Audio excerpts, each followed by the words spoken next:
the G-Men. What's up, everybody? You're back in here with the Pro Football Pod. You've got Hulk, you've got Coach, you've got Austin. We appreciate y'all stopping in here for this episode. We got the New York Giants record prediction. Go ahead down below where it says subscribe. I need you to click that button for me. Every 500 subscribers, we're giving away jerseys out here. Help us, help you. Fellas, New York Giants fans, what do they have to look forward to this year? Their defensive line ripping through those offenses. Next year, they're That's what probably I'm gonna excited to have watch. a really good quarterback after they get to pick like first or second overall. Whoa. It's just opposite ends of the Whoa. spectrum right there. Their mean, D-line is they going Their to just be D-line is massive. great. Their D-line is great. They just drafted a solid QB. I'm very excited to see what he's going to do. So Hate that he's playing for the Giants, but not much Love it change for with the the Giants this offseason. Like, we know they got rid of Daniel Jones. They brought in Russell Wilson as well as Jameis Winston. They also drafted Jackson Dart in the first round Right. after trading back up in for him, which I like. Shockingly, they retained 91% of their roster from last year. And, like, you could see that as a good thing. Like, oh, camaraderie. Like, you know, everybody knows each other. Like, they're all comfortable with each other. They got it. They know the scheme because Dable's still there. I see it as you retain 91% of a roster that went 3-14 last year. that's And how you I kept the same head coach. So, What change? like, I don't know if your draft class is going to bolster it that much. Like, I like the Giants draft class. Like, let's get into that real quick.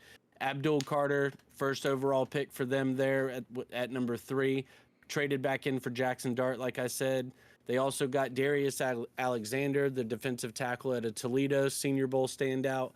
Cam Skattebo, running back from Arizona State. You know, just Mike Allstott in a smaller, compact body there.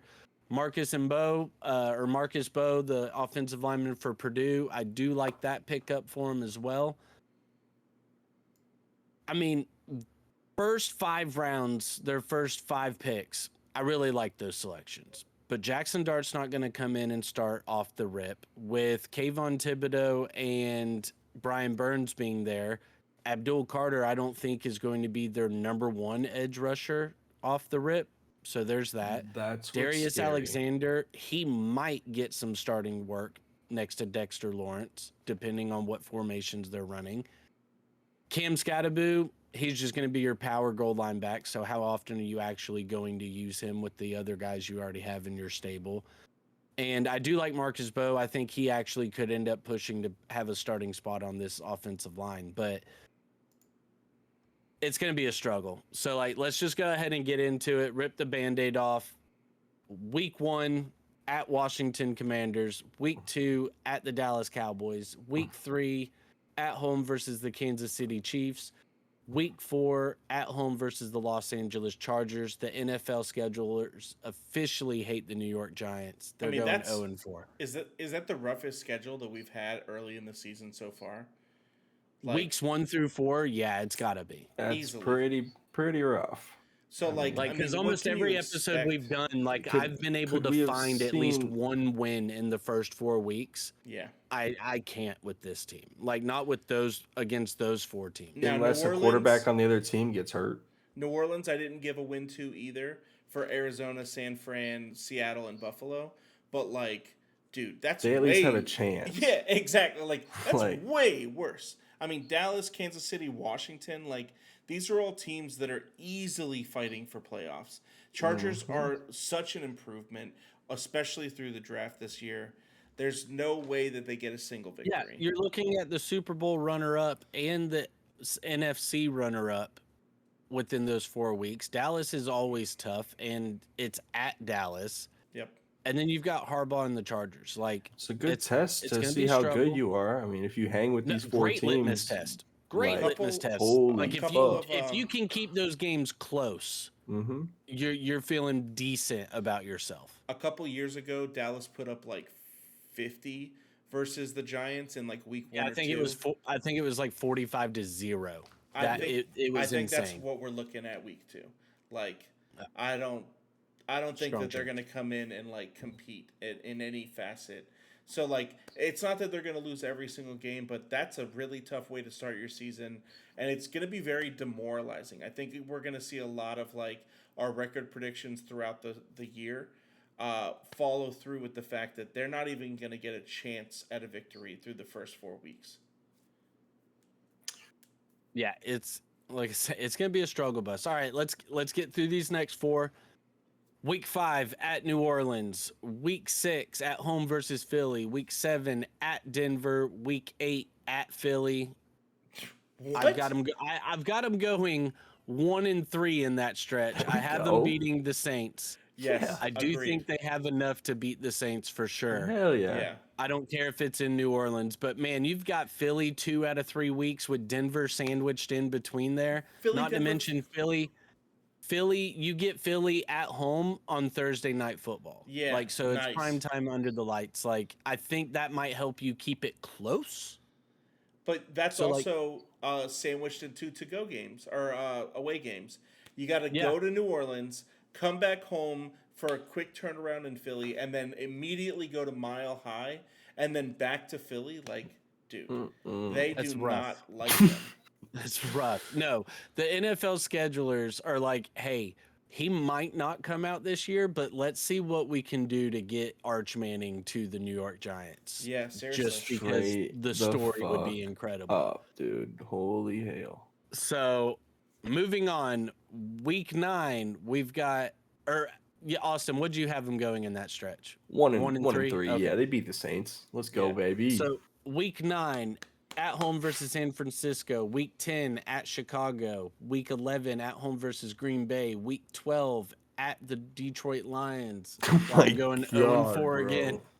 Yeah, 0-4. I'm going to give them 1 and 3. Chicago was the one I hesitated one. on. That's the one I'll Like, give them. But it's in Chicago. Only and we if just Jackson's Ben In Johnson- cooking by Chicago, then. and like I said, I think Ben Johnson, I think Chicago's offensive weapons are far and away better than what the Giants have. Like, Yeah. They I love Tyrone Tracy. I'm a dynasty owner of Tyrone Tracy. Love what he can give you. Malik Neighbors was freaking awesome last year. He's a top 3 But receiver. outside of those 2 guys, like, I've got nothing for you. And they didn't add anybody because obviously they retained 91% of their terrible roster. So what do you want me to do here? Like, Yeah. just throw it in the comments that you hate us guys already and that we're idiots. Like, it's fine, but I'm just preparing you for disappointment. If you're prepared, then you feel better. Ben Johnson doesn't play QB, so I think the Giants get a win in that week. You hate Caleb Williams so, So Well, much. that I you're don't gonna hate him. put- I love him actually because he made me money. So, Hurt. he didn't score any points in the first half of a football game last year in the last 7 games. So, That became like one of my favorite bets was like betting Chicago Bear first half unders. Like under it was the a points, good, it was a like, good time. There's so many things you Like can under get the in on it. points, like losing on the spread, like it was. You could do nice. the exact score of 0 and then either 10 or 7 for the other team. Yeah, you could. It was easier. All right. Week 13 at New England. Week 14, they have a bye. I'm calling my shot right now. If they're not fired by then, Joe Shane and Brian Dable are fired by week 14. Week 15, they're at home versus the Commanders. Week 16, they're at home versus the Vikings. Week 17, they're on the road versus Vegas. Week 18, they're at home versus Dallas. I'm actually changing one of my games here because initially I had them going 1-4 in that stretch. I've got them going 0-5 in that stretch. I have them finishing 1-16. I think the Giants are going to be the worst team in the league this year. I think I New don't know Orleans how. is going I to be think the worst. New team. Orleans. On paper, and I have them beating New Orleans. That's their one win. On paper, New Orleans is the worst team. But this schedule for what It's this gonna team beat the looks living like dog is shit out of this team. terrible. I think New Orleans has a better schedule that lines up for them to steal a couple extra wins. For the Giants, I don't think their schedule does them any favors at all. Like I had them Powerhouse beating team after Vegas powerhouse in team. Vegas, but week 17, like I don't know, with Pete Carroll and the boys, they might be fighting for maybe some kind of positioning. I don't think the Giants are playing for anything at that point. Your coach has already been fired, so I don't expect much out of that. Like, so yeah, it's hard for me to like really just find wins unless I'm forcing it here. So I've got them going 1-16 on the year. Agreed. They're getting the number 1 overall pick. I mean, between them and New Orleans, and because they beat New Orleans, that means that they would get the number 2 overall pick. Yeah, if New Orleans also finishes with 1. I think I had New Orleans finishing with 3 wins. I have New Orleans beating the Jets, I think and that's it. Yeah, so we just know like New Orleans and the Giants, they're probably battling for the number 1 pick as it stands right now. So guys, 2 listen, and 15. sometimes you just got to be adults about it. You just got to rip the Band-Aid off and know what's coming. Like if you go back and listen to all our other episodes, we're just as brutally honest on those as well. Hey, that entices you. Hit that subscribe button. You get all these episodes when they drop. If you stayed with us the whole time, we appreciate you. Slap it down in the comments whether we're idiots or whether you think we're correct. I know it's painful. You'll get through it. Arch Manning's coming on the way for you guys. Tulsi Rose Tea and Creamery is the sponsor. We appreciate y'all.